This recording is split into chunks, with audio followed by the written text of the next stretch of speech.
Arab dengan yang non Arab. Tidak ada beda antara yang kulitnya putih dengan kulit hitam, Pak. Jadi jangan sampai orang berpikir, wah kalau kulit putih dia lebih dahulu masuk surga, yang kulit hitam tar dulu, enggak. Ya, semuanya dibedakan oleh Allah Ta'ala, mau kulit hitam, kulit putih, tapi yang membedakan apanya, Pak? Ketakwaannya kepada Allah Subhanahu Wa Ta'ala. Ada sahabat yang berasal dari kulit hitam, Pak. Ya, contoh namanya Bilal bin Rabah. Bilal itu, Pak, dia dari budak Al-Habasyah. Al-Habasyah itu sekarang Ethiopia, Pak. Dialah sahabat yang pernah dimimpikan oleh Rasul, Pak. Dimimpikan oleh Rasul, sendal yang biasa dia pakai, Pak, udah ada di surga. Ya, jadi sendal yang biasa dia pakai adalah berasal sudah ada di mana, Pak?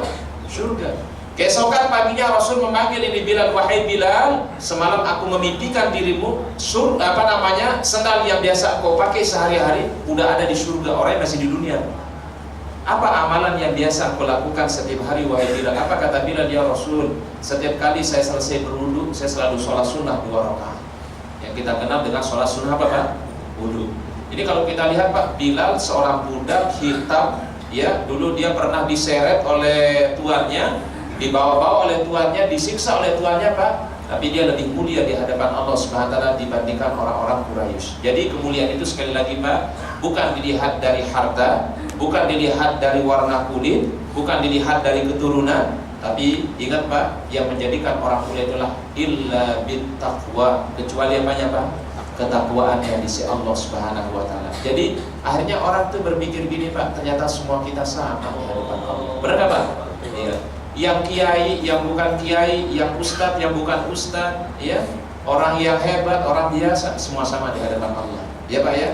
Jadi Islam itu memberikan konsep, Pak, persamaan antara seluruh manusia, Pak, kecuali karena takwa dan imannya kepada Allah Subhanahu Wa Ta'ala. Jadi nggak ada yang lebih hebat, Pak, tidak ada yang lebih baik, ya, tapi yang paling baik adalah siapa yang paling bertakwa kepada Allah Subhanahu Wa Ta'ala. Baik, berikutnya, Pak, hadis Ibnu Umar radhiyallahu anhu anna Rasulullah SAW su'ila ma yalbasul muhrim min ath-thiyab. Dari Ibnu Umar radhiyallahu anhu, Rasulullah SAW ditanya apa yang dipakai oleh orang yang berihram. Jadi apa yang boleh dipakai?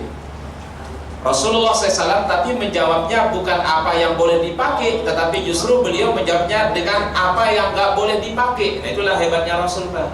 Jadi Rasul ditanya, wahai Rasulullah, apa yang boleh dipakai oleh orang yang sedang berihram?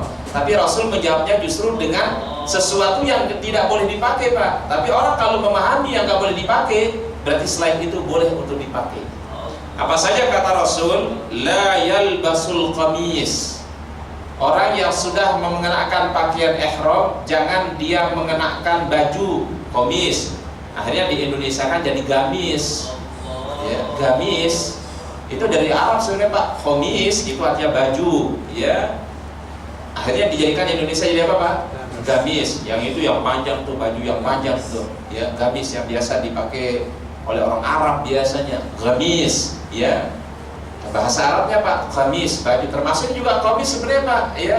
Yang bapak-bapak pakai ini, yang baju-baju kemeja, ya, lengan pendek, lengan panjang, dalam bahasa Arabnya komis. Gak boleh dipakai, Pak, kalau kita sudah berihram dan sudah mengucapkan labbaik Allahumma hajjan, labbaik Allahumma umratan.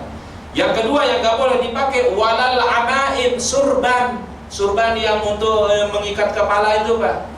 Biasanya mungkin kalau Bapak lihat mungkin kayak sebagian saudara kita jamaah tabligh, ya, jamaah tabligh yang pakai surban, imamah namanya, nggak boleh, Pak.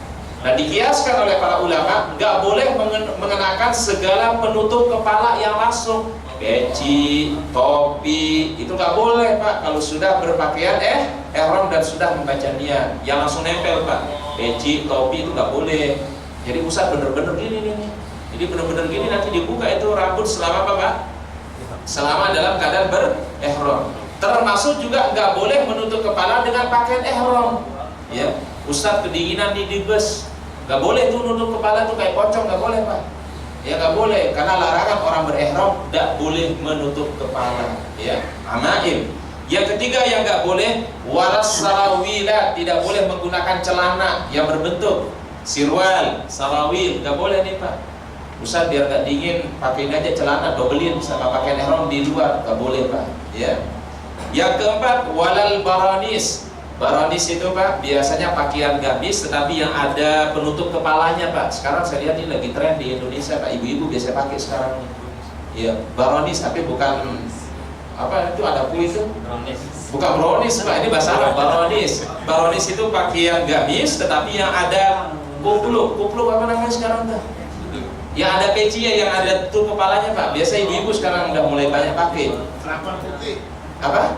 Belakang putih. Ya belakang putih, tapi dia ada dia nyambung dengan baju gamisnya. Ya, jadi dia ditaruh di belakang kayak petinju itu Pak. Itu nggak boleh dipakai selama berihram. Itu pakaian biasa orang Afrika Utara Pak, orang Tunisia, Libya, Jazair, Maroko. Itu biasa gunakan pakaian itu Pak. Itu kalau lagi berumroh itu nggak boleh dipakai Pak. Namanya baronis, pakaian jubah tetapi ada penutup kepalanya. Walal khifaf, nggak boleh menggunakan sepatu yang menutup sampai mata kaki, nggak boleh Pak. Ya, apa namanya itu Pak? Sepatu apa sekarang namanya Pak?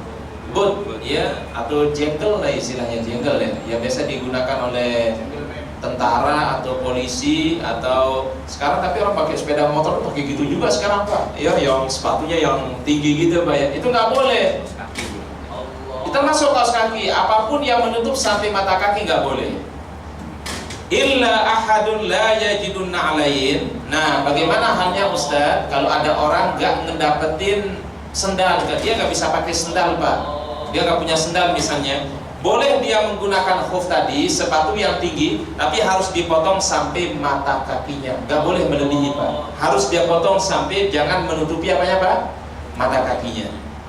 Wal yaqta'huma asfala minal ka'bain wa la yalbasu minal thiyab syai'an masahu za'faran walal waras. Nggak boleh menggunakan pakaian yang dia mengenakan atau bercampur dengan wangi-wangian, pakai parfum atau menggunakan minyak wangi, nggak boleh Pak. Jadi selama menggunakan pakaian ihram itu nggak boleh pakai pengharum Pak. Ya, nggak boleh sama sekali Pak. Ini termasuk larangan di dalam berihram. Ustaz, kalau seandainya kami melakukan satu di antara hal-hal tadi dalam apa konsekuensinya, maka harus membayar dam. Apa namanya Pak? Dam. Dan itu Pak membayar 1 ekor kambing, ya. Siapa yang melanggar satu larangan ihram tadi, misalnya mengenakan komis, ya, baju dalam atau celana dalam, atau menggunakan celana misalnya Pak, atau mungkin menutup kepalanya, itu maka dia harus membayar dam. Muttafaq alaih, hadis ini adalah disepakati kesunahannya. Wa an Aisyah radhiyallahu anha, dari Aisyah radhiyallahu anha berkata, kuntu utayyiba Rasulullah di ihramihi. Aku mengenakan wangi-wangian kepada Rasulullah SAW ketika beliau mau berihram. Berarti kalau dilakukan sebelum berihram boleh nggak Pak? Boleh. Jadi pakai wangi-wangian. Kalau Bapak mau pakai wangi-wangian, minyak rambut atau parfum misalnya Pak, boleh dipakai sebelum berihram. Jadi kita mandi dulu, kemudian kita potong kuku, kemudian kita mungkin rapi-rapiin dulu bulu-bulu, boleh. Karena nanti kalau sudah mengucapkan labbaik Allahumma hajjan, labbaik Allahumma amratan, yang tadi boleh menjadi nggak boleh. Potong kuku jadi nggak boleh, cukur rambut jadi nggak boleh, ya Pak ya. Nah sama kayak yang kemarin Pak, yang melaksanakan kurban, kan ada sunnahnya dari Rasul Pak. Barang siapa yang berniat untuk berkurban, maka jangan dia memotong kukunya dan jangan memotong rambutnya. Benar nggak Pak? Itu sunnah itu Pak. Siapa yang mau berkurban, begitu masuk bulan Dzulhijjah, maka jangan dia memotong rambutnya dan jangan memotong kukunya dan jangan mencukur rambutnya. Kenapa dilarang Ustaz? Karena ternyata orang yang mau berkurban itu Pak disamakan statusnya dengan orang yang berhaji. Jadi dia baru boleh motong rambutnya, boleh dia memotong kukunya kalau hewan kurbannya sudah disembelih. Sama kayak orang berhaji, kalau dia sudah mengenakan pakaian ihram, gak boleh cukur rambut, gak boleh motong kuku, gak boleh cabut bulu-bulu. Iseng Ustaz, iseng misalnya mau cabut bulu ketiak, gak boleh itu Pak. Ketika dalam keadaan berihram, apabila dia melakukannya, maka itu dia harus dikenakan membayar dam. Kapan dia boleh bertahan Ustaz seperti itu? Larangan itu sampai dia bertahallul. Jadi kalau di dalam haji umroh itu Pak ada istilah tahallul. Biasanya simbol tahallul itu adalah mencukur rambut. Nah kalau udah cukur rambut Bapak, Ibu-ibu, kembali larangan yang tadi nggak boleh menjadi boleh. Potong kuku boleh, kemudian rambut yang tadi tidak boleh dipotong jadi boleh dipotong. Ya tadinya hal hubungan suami istri selama berihram nggak boleh Pak. Bahkan bercumbu aja nggak boleh Pak. Tapi udah tahallul Pak, udah halal lagi Pak. Kembali lagi diperbolehkan. Ternyata orang beribadah itu diuji apa ya? Diuji nggak Pak? Diuji. Jadi selama orang ibadah itu diuji oleh Allah Ta'ala. Sabar nggak kita waktu kita ini beribadah? Karena ada yang pernah kita temukan jamaah apa nggak sabar dia Pak. Ustaz, ya nggak sabar ini nahan ya, mohon maaf nahan hubungan suami istri. Kok kacau nih ya. Jadi kita diuji oleh Allah Ta'ala ya. Pas ini Pak, pas lagi ibadah itu hubungan suami istri nggak boleh. Usahakan halal istri saya, bukan masalah halalnya, halal nanti kalau udah apa Pak? Tahallul. Ini kalau lagi mengenakan pakaian ihram itu sama sekali nggak boleh Pak. Ya, cumbu-cumbu aja nggak boleh Pak. Ya, pegang-pegangan sama istri atau nyolek-nyolek yang sampai merangsang misalnya itu nggak boleh Pak. Ketika orang dalam keadaan apa Pak? Dalam keadaan berihram. Berarti kita diuji oleh Allah Ta'ala dalam kita sholat. Ternyata Pak, di dalam semua ibadah kalau kita ingin mencari ridho Allah Ta'ala itu pasti akan kita lewati ujian-ujian dari Allah Subhanahu wa Ta'ala. Ini sholat zuhur kayak gini diuji nggak Pak? Diuji nggak Pak? Diuji. Bener nggak Pak? Sholat zuhur ini kan enaknya kalau siang-siang ini istirahat, tidur, nongkrong gitu Pak ya. Bener nggak Pak? Nongkrong gitu kan enak Pak ya. Ngopi mungkin Pak ya. Diuji oleh Allah Ta'ala. Nah siapa yang melewati ujian ini Pak? Termasuk orang yang berbahagia. Jadi insya Allah Bapak-Bapak yang melaksanakan sholat zuhur, apalagi bisa berjamaah, Allahu Akbar. Berarti kita sudah melewati ujian-ujian, yaitu semua akan berbuah pahala dan kebaikan di sisi Allah Subhanahu wa Ta'ala. Hadis yang berikutnya, hadis yang terakhir. Berarti kalau hadis yang terakhir bermusul sih biasanya. Ya. Baik, hadis yang terakhir dari sahabat Utsman bin Affan radhiyallahu anhu, anna Rasulullah sallallahu alaihi wasallam qala la yankihul muhrim wala yunkih wala yakhtub, rawahu Muslim. Ini termasuk larangan orang yang berihram Pak. Kalau dia sudah berihram, janganlah dia menikah, janganlah dia menikahkan, ya berarti jadi wali nggak boleh Pak. Dan jangan dia melamar seorang wanita sedangkan dia dalam keadaan apa Pak? Berihram. Termasuk larangan apa Pak? Larangan dalam keadaan berihram. Hadis ini sahih riwayat Imam Muslim. Jadi kalau ada orang yang mau nikah Pak, jangan nikah Pak pas lagi berihram. Ustadz kepingin biar nikahnya ini tidak ada di dunia ini, biar ihram nikahnya sambil mengenakan pakaian ihram, itu nggak boleh Pak. Jadi selama dia berihram itu Pak, itu nggak boleh dia melakukan apa Pak? Yang namanya pernikahan. Dan juga yang nggak boleh Pak, yang menikahkan. Berarti yang nikah dan yang menikahkan sama nggak boleh. Termasuk juga berikutnya kata Rasulullah la yakhtub, dan jangan dia melamar seorang wanita, seorang gadis ketika dia dalam keadaan berihram. Misalnya dia datang mau melamar ke orang tuanya, nggak boleh Pak, sedangkan dia dalam keadaan berihram. Jadi larangan-larangan ini sesungguhnya sekali lagi Pak adalah larangan yang tidak dilakukan ketika seseorang dalam keadaan berihram. Tapi begitu sudah tahallul nanti Pak, sudah cukur rambutnya sebagai simbol dia sudah halal, maka kembali sesuatu yang tidak boleh tadi itu menjadi boleh di sisi Allah Subhanahu wa Ta'ala. Baik hadirin Bapak dan Ibu yang dimuliakan oleh Allah Ta'ala, itulah yang mungkin kita bisa kaji pada kesempatan siang hari ini. Beberapa hal yang terkait tentang larangan bagi orang yang berihram. Insya Allah pekan depan kita akan memasuki mengenai sifat hajinya Rasulullah Sallallahu Alaihi Wasallam. Bagaimana cara berhaji menurut sunnah Rasulullah Sallallahu Alaihi Wasallam. Baik, mungkin itu saja dapat kami sampaikan. Mudah-mudahan berikan manfaat untuk kita semua. Dan sekali lagi Pak, tema ini Pak biasanya diberikan untuk calon haji dan umroh. Tapi ini subhanallah, ya jarang-jarang biasanya pengajian ada manasik, benar nggak Pak? Ya, biasanya temanya nggak manasik. Biasanya kalau Bapak daftar umroh, daftar haji baru dikasih nih tema. Tapi Ustadz kasih aja deh. Walaupun mungkin insya Allah mudah-mudahan ini membuka Pak, membuka niat kita, membuka hati kita untuk bisa berhaji atau bisa berumroh. Kan kalau ilmunya sudah mantep Pak, siapa tahu rezekinya nanti mantap. Ya Pak ya, insya Allah wallahu a'lam bishawab. Ada yang ingin ditanyakan? Silakan. Silakan. Assalamualaikum warahmatullahi wabarakatuh. Waalaikumsalam Kita pada prinsipnya Islamic nawatuna terhadap hadis Rasulullah misalnya bahwa larangan untuk mencukur kuku dan rambut ya tadi dijelaskan gitu. Pada prinsip. Tapi sebetulnya yang secara pribadi saya ini esensinya apa sih gitu lah? Esensi makna dari kita kan nggak bisa bicara dari mana itu aja. Tapi esensinya apa makna dari tidak dilarangnya untuk mencukur kuku dan rambut itu? Dalam kondisi apa ini? Dalam kondisi haji dan umroh? Iya, haji dan umroh.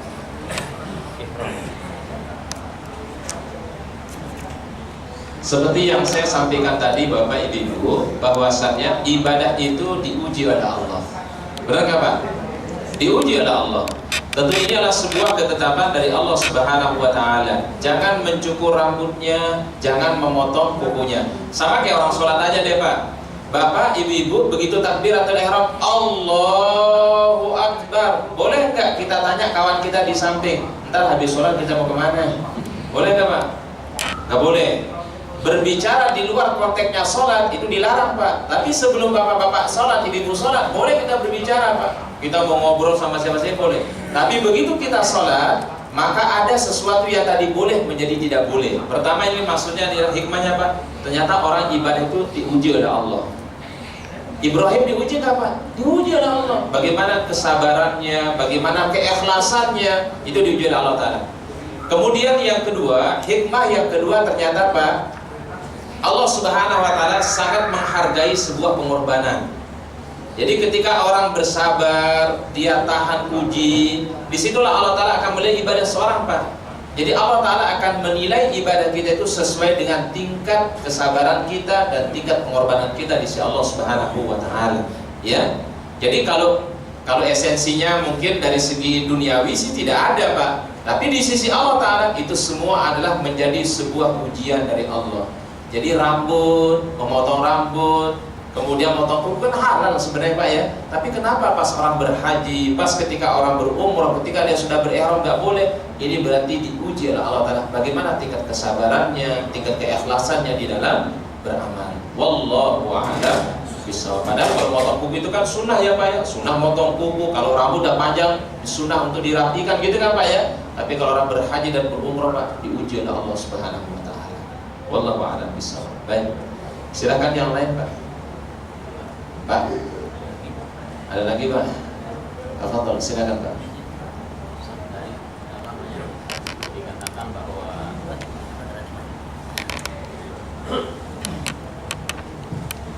tadi dikatakan bahwa kelebihan daripada Masjidil Haram itu Mekah Dan Masjidil Nabawi dan Masjidil Nabawi yaitu mempunyai kelebihan 100.000 dan 1.000 lebih daripada masjid yang lain. Apakah ini tidak menimbulkan rasa kecemburuan sosial? Banyak orang di luar itu tidak bisa ke sana gitu, merasakan seperti itu. Nah, terus yang kedua, bagaimana Masjidil Aqsa?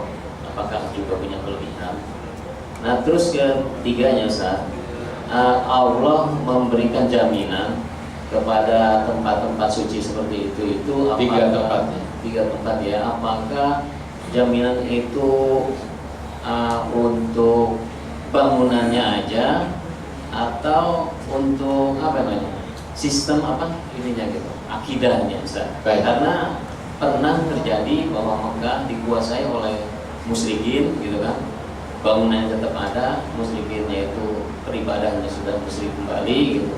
Apakah nanti ini juga dijaga oleh Allah atau bagaimana? Bagaimana Ustaz? Jadi gini Pak, ada satu tempat yang memang tadi belum saya sempat sebutkan, yaitu Masjidil Aqsa, yang sekarang ini masih di bawah otoritas Zionisme Israel, ya. Dan ini masjid memang memiliki kelebihan kata Rasul yang ketiga, ya. Siapa saja yang sholat di Masjidil Aqsa, ini adalah keutamaannya seperti 500 kali sholat di masjid-masjid yang lain. Berarti dia tingkatan yang ketiga Pak. Jadi tingkatan yang pertama Masjidil Haram, tingkatan yang kedua Masjid Nabawi, tingkatan yang ketiga adalah Masjidil Aqsa, ya Pak ya.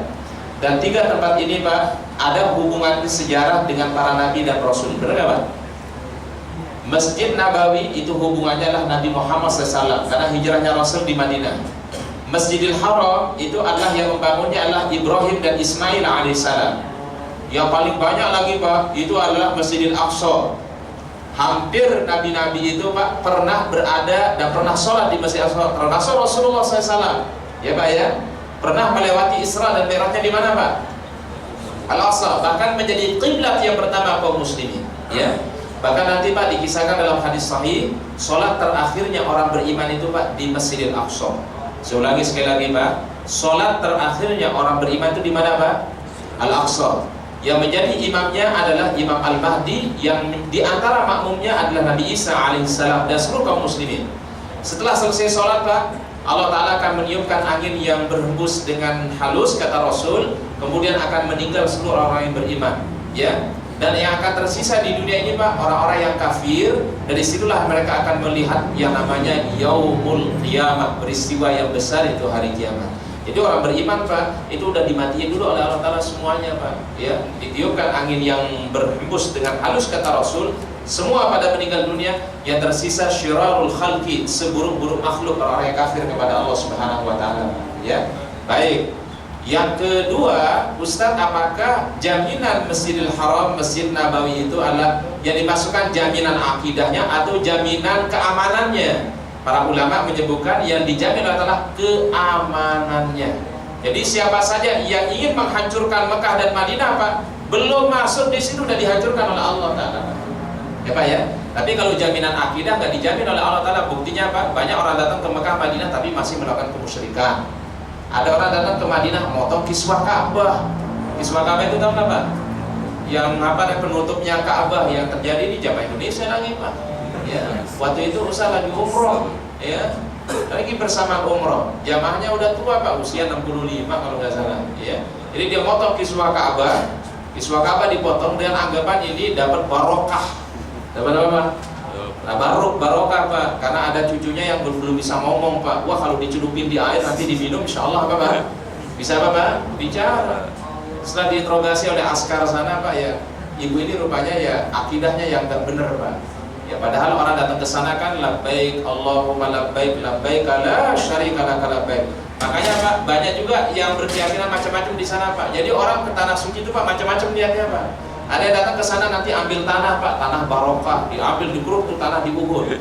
Ya, nanti kalau datang ke Indonesia, ya insya Allah dia nanti ini bawa barokah, dia buat usaha, buat dagang dan seterusnya. Itu ada Jabal Arafah namanya Pak, ya, Jabal tempat pertemuan antara Hawa, Adam dan Hawa. Di sana Bapak temukan nanti tulisan tuh, ya si Aceh sama siapa gitu Pak ya. Jadi dengan harapan kalau tulis nama di situ tuh di tubuh itu katanya adalah nanti ketemu jodohnya. Ini kan nggak bener Pak. Ini artinya orang ke sana sebenarnya adalah memurnikan tauhidnya kepada Allah, tapi justru merusak apanya Pak? Tauhidnya. Makanya Pak, itulah pentingnya kita memurnikan akidah kita. Saya selalu sampaikan ke jamaah, bapak-bapak, ibu-ibu kalau mau cari jodoh jangan di Jabal Arafah, Jabal Rahmah. Di Arafah itu Pak, ada tubuh di situ Pak. Itu kalau tulis sampahnya itu Pak, gadis-gadis biasanya paling seneng Pak. Gadis, naikannya, Ustaz mau kesana, mau ngapain? Cari jodoh, jodoh minta di Masjidil Haram, ya. Cari jodohnya di mana Pak? Di atas bukit. Nah ini salah persepsi Pak. Dulu memang di situ dipertemukannya Adam dan Hawa. Tapi tempat itu khusus Pak, ada Mama Hawa. Kalau kita mah nggak dikhususin sama Allah. Jadi kalau kita mau minta jodoh ya kita sholat istikharah, kita berdoa kepada Allah, kita berikhtiar baru datang jodoh. Tapi nggak perlu di Jabal Rahmah Pak. Ya, nah inilah keyakinan seperti ini yang tidak boleh. Atau misalnya ngusap makam Rasul dengan surban, wah nanti surbannya dibawa datang barokah. Ini nggak boleh juga Pak. Jadi semua hal-hal yang bertentangan dengan akidah selama berhaji dan berumrah tolong diperhatikan, ya. Baik, wallahu a'lam bisa. Tetapi siapa saja ingin menghancurkannya Pak, nggak bisa. Itu aja Pak. Berarti yang dijamin apanya Pak? Keselamatan dan keamanan kota Mekah dan Madinah Pak. Makanya Pak, ketika terjadi tentara-tentara yang berasal dari tentara Abraha yang berasal di Yaman Pak, itu dihancurkan sama Allah Pak. Ya. Jadi kalau siapa saja yang niat untuk menghancurkan Mekah Madinah Pak, belum, baru niat aja Pak, mereka akan dihancurkan oleh Allah Subhanahu wa Ta'ala. Ya, itulah keistimewaan yang namanya apa Pak? Mekah dan Madinah. Makanya Dajjal itu Pak di akhir zaman kata Rasul, dia akan menguasai dunia ini Pak, seluruh dunia Pak, 40 hari 40 malam Pak, kecuali 2 tempat yang dia tidak masukin Pak. Itu Masjidil Haram dan Masjid Nabawi Pak. Dan sekeliling Mekah Madinah itu Pak dijaga oleh malaikat-malaikat yang bertugas khusus untuk menjaga tempat ini Pak. Ya Pak ya. Wallahu a'lam bishawab. Jadi kalau mau aman Pak, tinggal di mana Pak? Mekah Madinah, pindah rumah aja Pak. Ya, wallahu a'lam bishawab. Mungkin itu saja yang kita kaji pada kesempatan siang hari ini. Mudah-mudahan Allah Ta'ala berikan ilmu yang bermanfaat. Kita akhiri dengan doa kafaratul majlis. Subhanakallah wa bihamdika asyhadu an la ilaha illa anta astaghfiruka wa atubu ilaik. Assalamualaikum warahmatullahi wabarakatuh.